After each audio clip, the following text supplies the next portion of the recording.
పల్నాడు జిల్లా నరసరావుపేటలో టీడీపీ అభ్యర్థి డాక్టర్ చదలవాడ అరవింద బాబు, రాష్ట్ర బీసీ సంక్షేమ సంఘం అధ్యక్షుడు కేశన శంకర్రావు ఇద్దరూ కలిసి మీడియా సమావేశంలో మాట్లాడారు.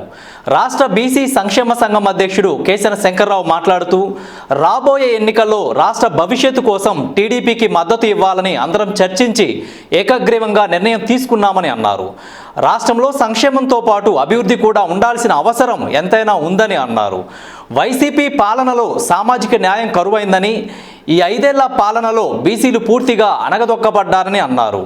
గతంలో నరసరావుపేటలో కోడెల శివప్రసాదరావు ఎలా పనిచేశారో అంత పేరు అరవింద్ బాబు తెచ్చుకుంటారని మనస్ఫూర్తిగా ఆశిస్తున్నామని కేశన శంకర్రావు అన్నారు. డాక్టర్ చదలవాడ అరవింద్ బాబు మాట్లాడుతూ, వైసీపీ నేతలు రాష్ట్రంలో బీసీలపై అనేక దాడులు చేశారని, పల్నాడు జిల్లాలో బీసీలను ఓచకోత కోశారని అన్నారు. బీసీలపై దాడులు చేస్తే ప్రజలే బుద్ధి చెబుతారని అన్నారు.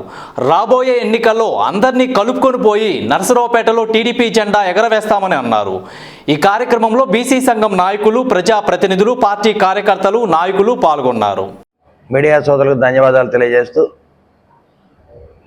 మరి వాళ్ళ ఆంధ్రప్రదేశ్ రాష్ట్ర బీసీ సంక్షేమ సంఘం అధ్యక్షులు కేశన శంకర్ గారికి, అదేవిధంగా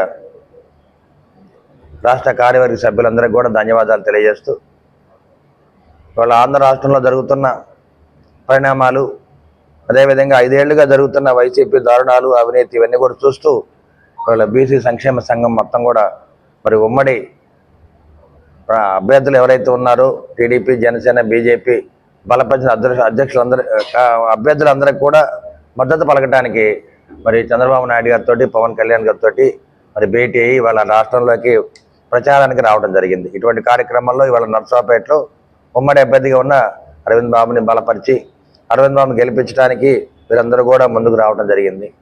ఇవన్నీ కూడా ఎందుకు చేస్తున్నారంటే, గడిచిన 5 ఏళ్లుగా ఈ అవినీతి ప్రభుత్వాన్ని, దుర్మార్గ ప్రభుత్వాన్ని పారదోలాలి, పరిపాలన జాతకాన్ని ముఖ్యమంత్రి జగన్మోహన్ రెడ్డిని గద్దెదించాలి, ఒక అవినీతి ముఖ్యమంత్రి, దుర్మార్గ ముఖ్యమంత్రిని గద్దెదించాలి. అదేవిధంగా రాష్ట్రం మొత్తం కూడా అన్ని వ్యవస్థలు పాడైపోయినాయి. అమరావతి రాజధాని కానీ, పోలవరం కానీ ఇవన్నీ కూడా పాడైపోయినాయి. అదేవిధంగా ఎక్కడ చూసినా అన్నా క్యాంటీన్ తీసేయడం జరిగింది. అమ్మఒడి అయితే ఒక్కరికి ఇవ్వడం జరుగుతుంది. ఎన్నో విధాల అన్యాయం జరుగుతుంది. మరి రాష్ట్రం మొత్తం మీద కూడా బీసీల మీద ఎక్కువ దాడులు జరిగినాయి. దాదాపు 3,000 మంది మీద కేసులు పెట్టడం జరిగింది. పల్నాడు జిల్లాలో 26 మంది మీద హత్యలు చేయడం జరిగింది. ఇవన్నీ కూడా మీరు చూస్తూ ఉన్నారు. ఒక నర్సరావుపేట పట్టణంలోనే అసెంబ్లీ సెగ్మెంట్లో మరి ఓరవకట్ట ప్రాంతంలో 17వ వార్డు ఇబ్రహీం అనే ముస్లిం మైనార్టీ సోదరుని దారుణంగా చంపడం జరిగింది. ఇవన్నీ కూడా ఎమ్మెల్యే గోపిరెడ్డి శ్రీనివాసరెడ్డి కనుసన్నల్లో జరిగింది. అదేవిధంగా అలవాల వెన్నా బాల్కోటి బాబా గారిని ఆయన కూడా హత్య చేయడం జరిగింది. ఇవే కాకుండా ఎన్నో అక్రమంగా కేసులు పెట్టడం జరిగింది. గంజాయి కేసు పెట్టారా, రేప్ కేసు పెట్టారా, అదేవిధంగా అక్రమంగా మరి గోవా మద్యం కేసు పెట్టారు. ఇవన్నీ కూడా మీరు ఆలోచన చేయండి. ఈ విధంగా బీసీ సోదరులు కూడా అన్ని చోట్ల ఇబ్బంది పెడుతున్నారు. అందువల్ల చంద్రబాబు నాయుడు గారు బీసీల కోసం బీసీ రక్షణ చట్టాన్ని తీసుకురావడం జరిగింది. కాబట్టి రాబోయే కాలంలో బీసీలు అంటే తెలుగుదేశం పార్టీకి అండాదండగా ఉన్నారు కాబట్టి బీసీలని రక్షించుకోవాలి. అదేవిధంగా బీసీలు తెలుగుదేశం పార్టీకి అండగా ఉన్నారు కాబట్టి ఎక్కువ సీట్లు వారికి ఇవ్వడం జరిగింది. ఇటువంటి పరిస్థితుల్లో మొదటిసారి ఓడిపోయిన తర్వాత కూడా నాకు 2వ సారి నరసరావుపేటలో సీట్ డిక్లేర్ చేశారు. మరి ఇటువంటి పరిస్థితుల్లో ఈ బీసీ సీటు మేము గెలవాలి, కంపల్సరీ అన్ని వర్గాల ప్రజలు మాకు మద్దతు ఇచ్చి గెలిపించాలని ఇవాళ పర్యటన చేస్తున్నారు. మరి ఇటువంటి కార్యక్రమానికి వచ్చేసిన కేశన శంకర్ గారికి, వారి కార్యవర్గ సభ్యులందరూ కూడా ధన్యవాదాలు తెలియజేస్తున్నాను. జై బీసీ, జై హో బీసీ.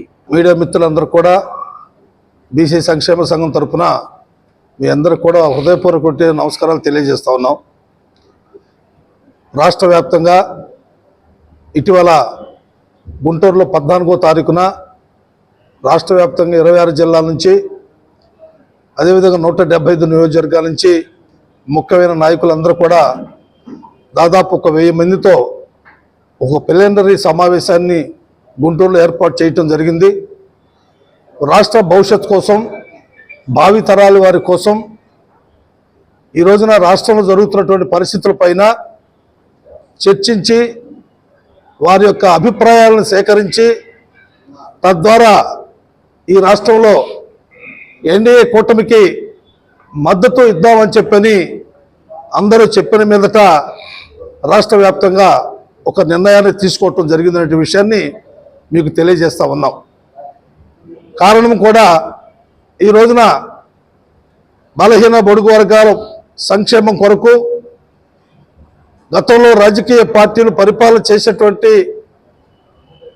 పార్టీ కూడా ఏదో కాకతాయికంగా ఈ యొక్క సంక్షేమ పథకాలు మేము చేస్తున్నాము, మమ్మల్ని మీరందరూ కూడా గెలిపించాలని చెప్పని మాట్లాడుతూ ఉన్నారు.